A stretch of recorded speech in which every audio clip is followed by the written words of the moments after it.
বলিউডে পা রাখার জন্য প্রস্তুত সানায়া কাপুর। তবে তার যাত্রা শুরু হওয়ার আগে এক অদ্ভুত অভিজ্ঞতা পেয়েছেন তিনি। নিজের শরীর, পোশাক এবং চেহারা নিয়ে অনলাইনে নোংরা মন্তব্য আর রুচিহীন কটাক্ষের শিকার। তবে সানায়া এসবকে কিভাবে নিয়েছেন জানালেন তিনি নিজেই। আঁখো কি গুস্তাখিয়া ছবির মাধ্যমে বলিউডে আত্মপ্রকাশ করতে চলেছেন সানায়া কাপুর। কিন্তু তার আগেই তিনি সোশ্যাল মিডিয়ার ঝঞ্ঝাটের বিরুদ্ধে নিজেকে প্রস্তুত করছেন। সম্প্রতি এক সাক্ষাৎকারে সানায়া অকপটে জানিয়েছেন, আমি নিজেই সামাজিক মাধ্যমে আমার সম্পর্কে নেতিবাচক মন্তব্য এবং আর্টিকেল খুঁজি। দর্শকদের আমার সম্পর্কে কি ধারণা সেটা জানাটা আমার দায়িত্ব।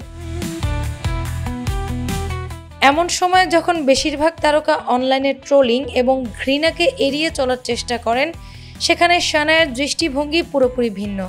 যখন তার শরীর, চেহারা কিংবা পোশাক নিয়ে তীব্র মন্তব্য এবং ট্রোলিং আসে, তখন তিনি কিভাবে তা সামলান।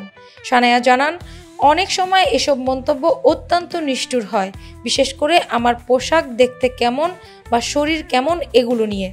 তবে আমি এসব মন্তব্যকে আলাদা করে ফেলি।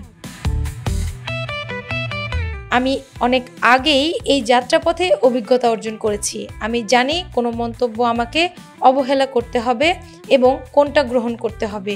আমি এসবকে ইতিবাচকভাবে দেখি। এটা আমার অভিনয় দক্ষতার প্রতিফলন, যেখান থেকে আমি শেখার সুযোগ পাই। সানায়ার এই মনোভাব সত্যি প্রমাণ করে সে কেবল একজন তারকা নয়, বরং একজন শক্তিশালী ব্যক্তি, যে জীবনের প্রতিটি চ্যালেঞ্জকে আলিঙ্গন করে এগিয়ে যাচ্ছে। সে ব্যক্তি জীবনে সফল হতে পারে যে জীবনের সকল ঝুঁকি, আলোচনা এবং সমালোচনাকে ধৈর্যের সাথে সামাল দিয়ে সামনে অগ্রসর হয়। অ্যানি আক্তার, বাংলা বাজার পত্রিকা।